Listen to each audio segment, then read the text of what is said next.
Bom dia, meus amigos. Outra oportunidade que Deus está nos dando de meditar na sua palavra, ter um momento bíblico. E hoje nós vamos continuar aquela revelação que Deus me deu, que eu compartilhei com você.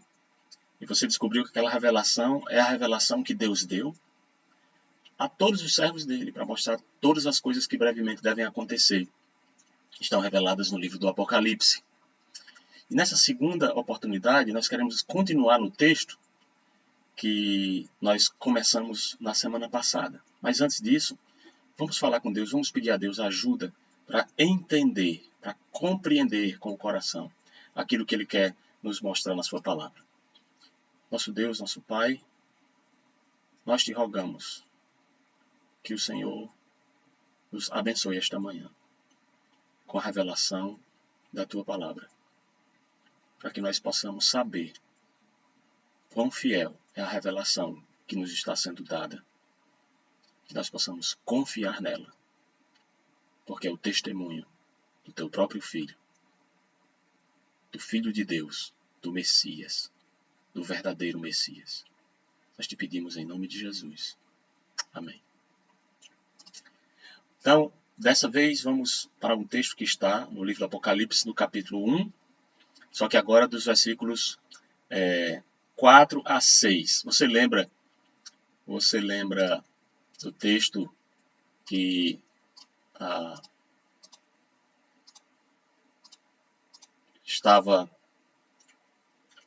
que nós meditamos na semana passada?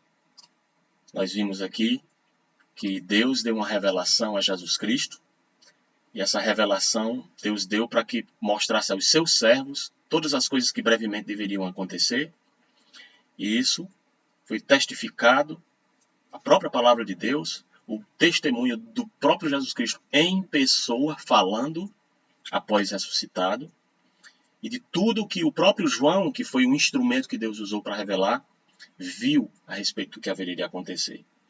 E foi nos dito no texto da revelação que é muito feliz, não só aquele que lê, mas aquele que ouve e guarda as palavras que estão escritas neste livro. Ou seja, as pessoas que leem e dão ouvidos ao que leem.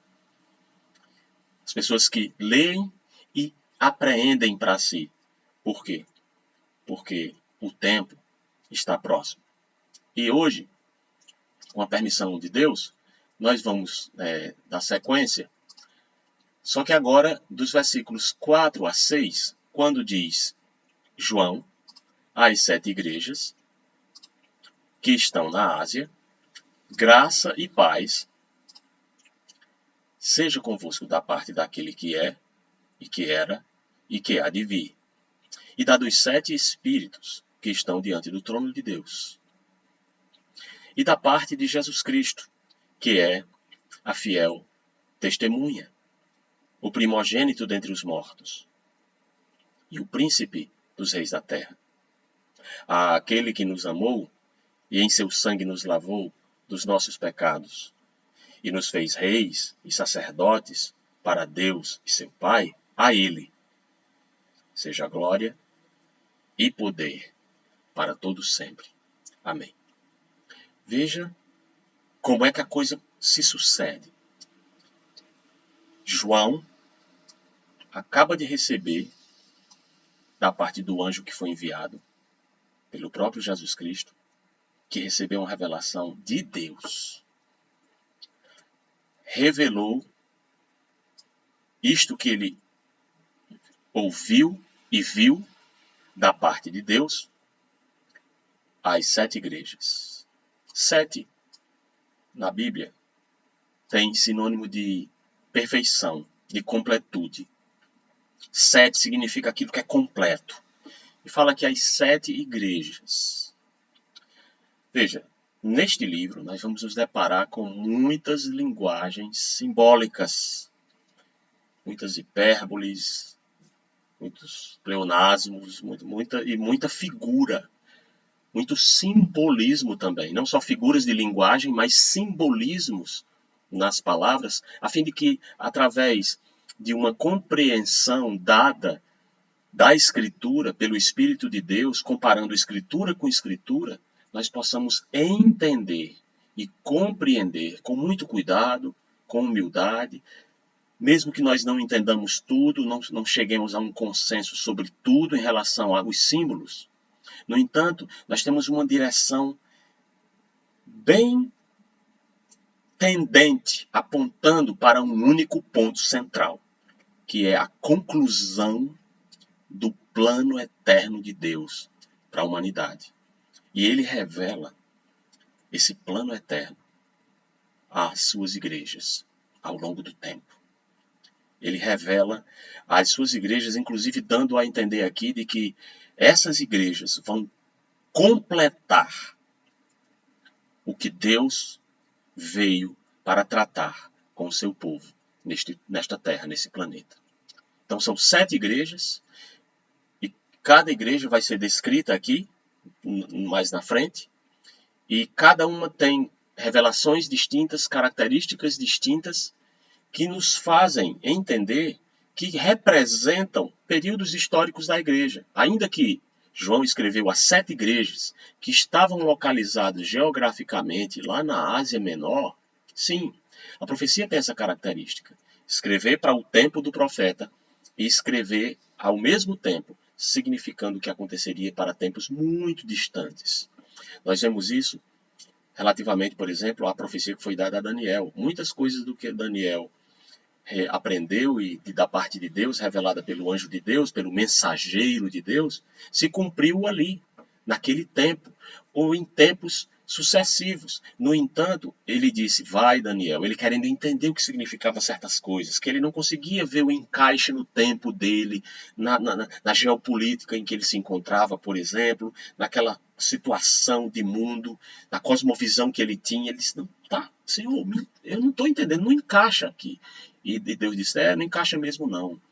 Não é para agora, é para tempos distantes. Ele disse, vai Daniel, porque essa palavra está selada e é para tempos distantes. Muitos correrão de uma para outra parte, e o saber se multiplicará, dando a entender que aquilo que estava revelado é para o tempo de um fim das coisas, porque revelava o fim das coisas, mas era um tempo em que o saber se multiplicaria exponencialmente. Os últimos tempos. A plenitude dos tempos, iniciada a partir da vinda de Jesus Cristo, que agora está revelando para a sua igreja as coisas que vão suceder repentinamente quando começarem a acontecer. As coisas que vão suceder brevemente. E ele revela as 7 igrejas. E essas 7 igrejas estão sim na Ásia, mas também podem sim, simbolicamente, representar 7 períodos da história da igreja. E também pode se aplicar a cada indivíduo de cada uma destas igrejas. Porque Deus, quando enviou o seu Filho, não enviou o seu Filho para salvar instituições religiosas. Deus enviou o seu Filho para salvar todo aquele, e isso aqui não está falando de uma instituição, está falando de todo aquele que nele crê. E permita-me também fazer um ajuste aqui, já que estamos falando de igrejas. Quem disse que igrejas, quando Deus se refere a elas na Bíblia, ou quando o revelado sentido de igreja na Bíblia, fala de instituição humana? Não é. Igreja não é instituição humana. Igreja é algo que o próprio Deus criou. O que é a igreja? A igreja nada mais é pura e simplesmente o ajuntamento de crentes. Pessoas que creem, pessoas que puseram a sua confiança inteiramente, incondicionalmente, na pessoa de Jesus Cristo e na pessoa de mais ninguém, porque Ele é o todo suficiente. Ele é o Deus que se fez carne e habitou entre nós. E vimos a sua glória como a glória do unigênito do Pai, como o próprio João disse lá no Evangelho dele, no capítulo 1. Igreja é o ajuntamento de todos aqueles que creem. É o ajuntamento em um lugar de todos os discípulos de Jesus Cristo para adorar, para cultuar a Deus, para testemunhar ao mundo a respeito da revelação que Deus deu a ela. Para mostrar a esse mundo o que é que ele deve fazer. de como ele deve se comportar em relação ao que Deus tem trazido para ele. Uma mensagem de amor, uma mensagem de inclusão, uma mensagem de perdão. Você está excluído, você se sente excluído, e Deus diz: venha, vinde a mim, todos vós, todos. Está percebendo o tamanho desse todos? Todos vós que estáis cansados e sobrecarregados. Não tem coisa mais terrível que sobrecarregue a alma do homem, o espírito e o corpo do homem, que o pecado. Você abandone o seu pecado, que lhes tem lhe sobrecarregado. E venha. Para quem? Para quê? Para uma igreja? Não, esse não é o convite. E venha para mim. Foi isso que Jesus Cristo disse no Evangelho de Mateus. Vinde a mim, todos vós os que estáis cansados e sobrecarregados, e eu vos aliviarei. Aí você toma sobre você o jugo dele, ele diz: tomai sobre vós o meu jugo, a minha canga, certo? Ou seja, você vai se tornar um servo. Lembra do texto do versículo, no vídeo anterior que nós fizemos, da revelação? Deus enviou essa mensagem para revelar aos seus servos, ou seja, aos seus escravos, que voluntariamente se submetem, porque receberam a revelação de que Jesus Cristo é o Senhor, para a glória de Deus Pai. E então, estes, com aquele, se juntam e formam a igreja. E aqui são 7. A igreja completa vai receber essa revelação. Inclusive, eu e você, que fazemos parte desse ajuntamento, estamos recebendo. E essa mensagem também é endereçada ao mundo, que está de fora da igreja, que não faz parte do ajuntamento, porque não vê sentido em fazer parte, porque não gosta, porque acha uma coisa maçante, porque acha que é até legal, mas eu prefiro o meu pecado. Eu até concordo, amém. Mas eu não consigo deixar, é tão bom ser quem eu sou, pensar como eu penso, agir como eu ajo, fazer o que eu faço. Eu não consigo deixar. Por causa disso, você mesmo se auto-exclui da igreja. Mas o convite é para que você venha para essa igreja completa, que vai receber essa revelação para entregar aos servos e para alertar o mundo para que se arrependa enquanto é tempo. E a revelação foi dada aos que estão na Ásia, e ele começa dizendo graça e paz. Graça primeiro e paz depois. Então, primeiro eu recebo graça. O que é graça? Graça é eu receber um presente. Eu não pago nada por ela. É um favor que Deus nos dá. Aliás, é um favor imerecido por nós, da parte de Deus, para nós. Graça é você merecer ser morto, ser julgado e condenado à pena de morte por um crime que você cometeu. E Deus, por amor, dizer: o que eu faço? E o filho dele se apresenta e diz: pai, eu vou lá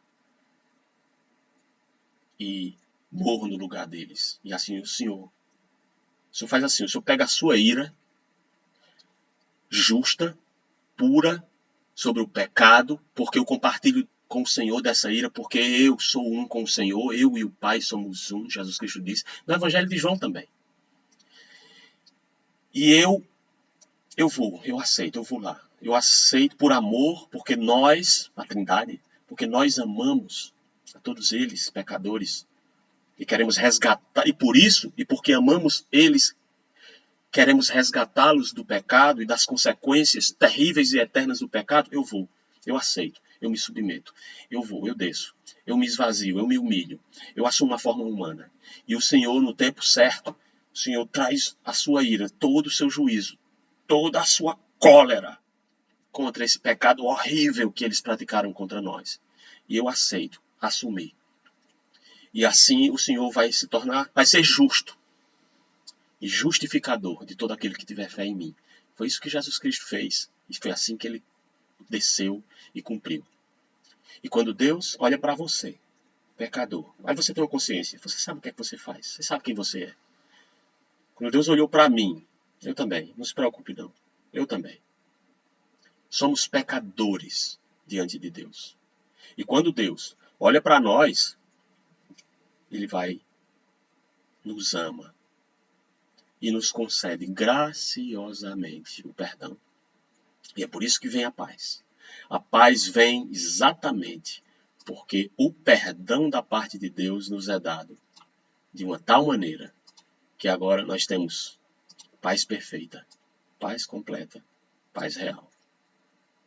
Então isso é graça. É eu e você merecermos a condenação, a morte eterna, ser lançados no inferno, que arde com fogo e enxofre, a saber, a segunda morte, onde não lhes morre o verme nem o fogo se apaga, uma revelação terrível, mas verdadeira. É isso que nós merecemos.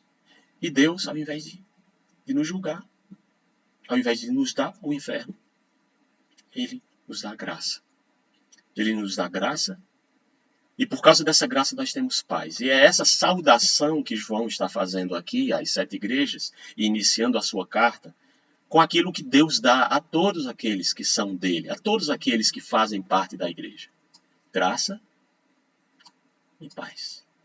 É isso que a igreja tem. É isso que as igrejas têm.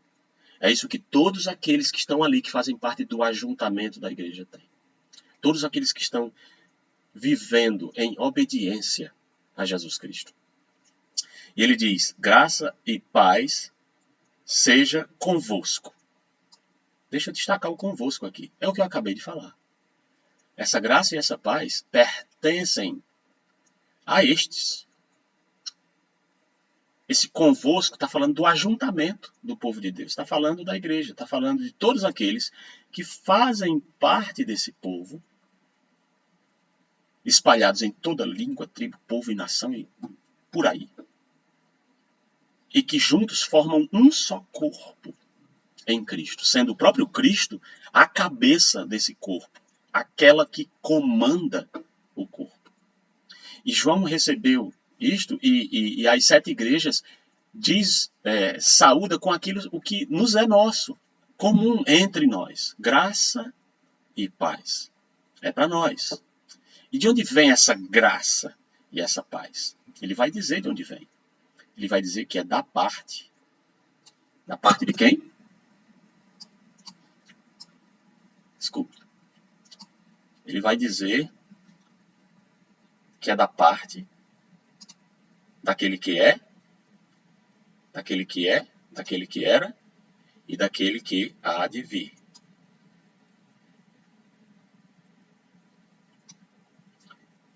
Daquele que é, daquele que era e daquele que há de vir. E da parte dos 7 espíritos que estão diante do trono. João está dizendo aqui que essa graça e essa paz que a igreja recebe, que cada um recebe, é da parte daquele que é, que era e que há de vir. Está falando aqui literalmente do próprio Deus. Em muitos textos das Escrituras, o Senhor Deus se revelou como aquele que era, que é, que era e que há de vir, no sentido, dizendo, eu sou o primeiro e o último, fora de mim não há Deus. Então, aquele que é, ele está no tempo e no espaço presente, agora, vivo e atuante, e que existe, que autoexiste. Ele é porque ele é. Aliás, esse é o próprio nome de Deus. Quando Moisés estava lá diante da sarça ardente e perguntou, e o que é que eu vou dizer aos israelitas quando me perguntarem que Deus lhe enviou? Pois então me diga, quem é esse Deus? Como é o nome desse Deus? E Deus disse a Moisés, você vai dizer para eles, eu sou o que sou, me enviou a vós. eu sou, me enviou a vós outros. Ou seja, Deus estava ali dizendo literalmente para Moisés o nome dele, que ele era o que era. Ele auto-era, ele era independentemente de qualquer coisa externa a ele para que ele seja o que ele é. Transcendentemente, ele é o que é. Ele é o eterno. Ele é o tempo inteiro. Ou seja, no passado ele era. No presente ele é. E no futuro ele virá e consumará todas as coisas para continuar sendo quem é. O Deus eterno. E a revelação de graça e de paz para a igreja vem também da parte dos 7 espíritos que estão diante do trono de Deus. Aí você vai coçar a cabeça comigo e vai dizer, peraí, mas não é só um espírito de Deus, o Espírito Santo, aquela pomba que simbolicamente, né, representando como pomba, em uma forma corpórea semelhante à de pomba, apareceu lá e desceu sobre Jesus Cristo quando ele foi batizado por João Batista, outro João, não é esse João aqui. Não é só um espírito, como é que é 7? Pois é. Existe um texto na palavra de Deus que, no livro do profeta Isaías, que mostra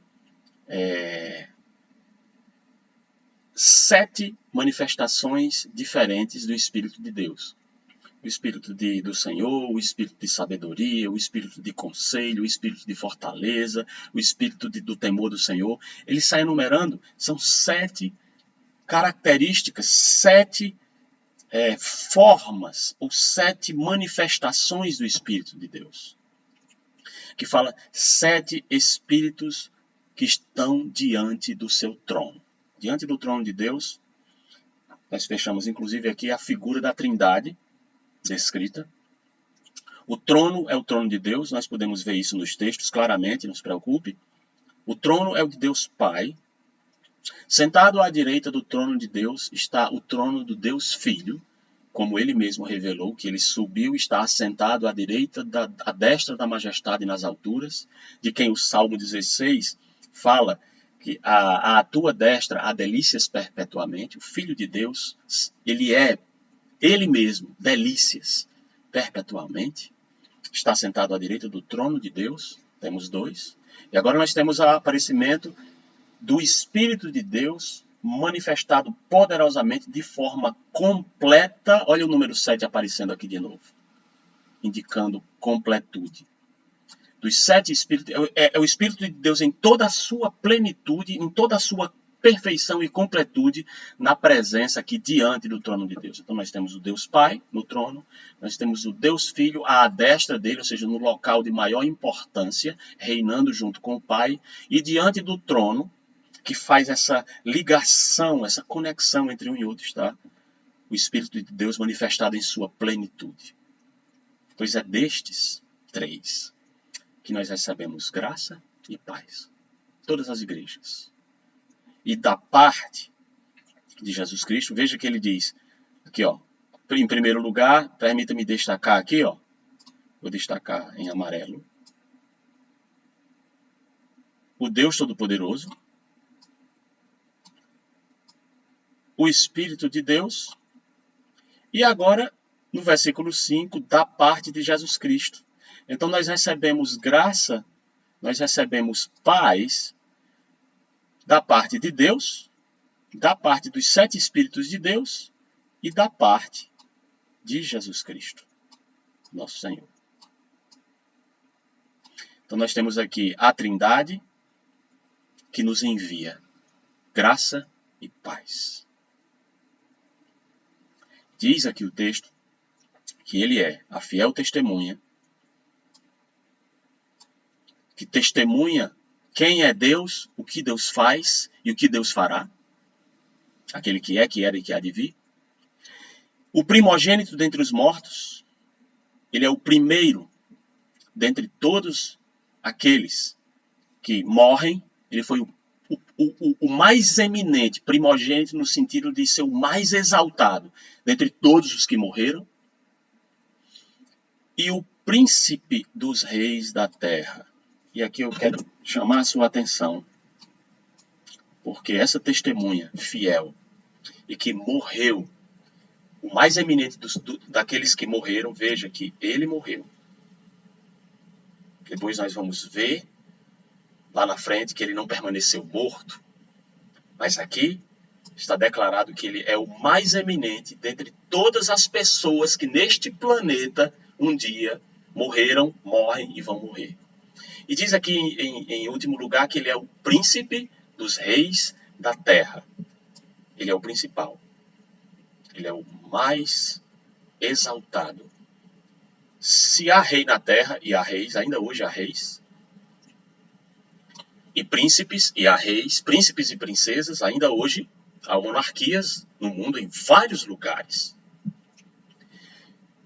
Pois fique sabendo que este que nos dá graça e paz, ele é o príncipe que governa, ele é o principal dentre todos os reis. Ele é o príncipe dos reis da terra. Isto é, ele é o governador dos reis da terra. Não há nada que os reis da terra façam que não passe debaixo do crivo, da avaliação e da autorização dele para que aconteça. Então, hoje, tudo o que está acontecendo neste mundo que nós estamos vivendo, de terrível, essa situação que nós estamos vivendo em 2020, terrível, que nós nunca experimentamos no tempo moderno, e nem mesmo em todas as épocas, no contexto em que estamos do plano de Deus, são tempos singulares, são tempos dignos de nota. E os reis estão aí tomando suas decisões, né, e governando, e decretando, e obrigando as pessoas a fazer isso, a fazer aquilo, subjugando. O príncipe dos reis da terra está no controle de tudo isso. E aqui ele termina o texto fazendo uma exaltação a este príncipe dos reis da terra, que ele é aquele que tem toda a glória, todo o poder, para todo sempre. É interessante que diz aqui e que ele morreu. No entanto, a glorificação que é dada a ele é de alguém que tem glória e poder para todo sempre. Ou seja, não está morto, não. Ele ressuscitou. E nós sabemos disso. Ele ressuscitou. E foi visto por mais de 500 testemunhas. E ele mesmo, a fiel testemunha de toda a verdade de Deus. Ele mesmo que nos está dando graça e paz. Aquele que governa o nosso presidente aqui no Brasil, o presidente dos Estados Unidos, o presidente lá, o ditador lá da China, que governa o ditador do Reino Unido, da União Europeia, da Rússia. Ele governa todos esses grandes atores mundiais que pensam que estão governando o planeta a seu bel prazer. Não estão. O príncipe dos reis da terra é quem está. E ele diz que ele nos amou. E em seu sangue, foi por isso que ele morreu, ó. Não foi por fraqueza, não foi porque mataram ele, porque ele nos amou e ao derramar o seu sangue, nos lavou dos nossos pecados. É por isso que hoje nós podemos fazer parte de um ajuntamento de pessoas que recebem graça e paz, porque ele, com o seu sangue, nos lavou dos nossos pecados, lá naquela cruz. E aquele que esteve naquela cruz, hoje está vivo. Ele nos fez reis. Hoje que você que se sente tão desimportante, tão confinado, tão fechado, não só na sua própria residência, mas na sua alma também, tão insignificante, tão amedrontado com tudo que está acontecendo. A palavra de Deus diz, a revelação de Deus diz, que ele nos lavou. E adicionalmente, ele podia ter só nos lavado, né? E pronto, ficava aí, já estava de bom tamanho. Graça, perdão, misericórdia, libertação da condenação eterna. Mas ele fez mais do que isso. Ele nos fez reis e sacerdotes para Deus e seu Pai. A ele seja glória e poder. Glória e poder para todos sempre. Amém.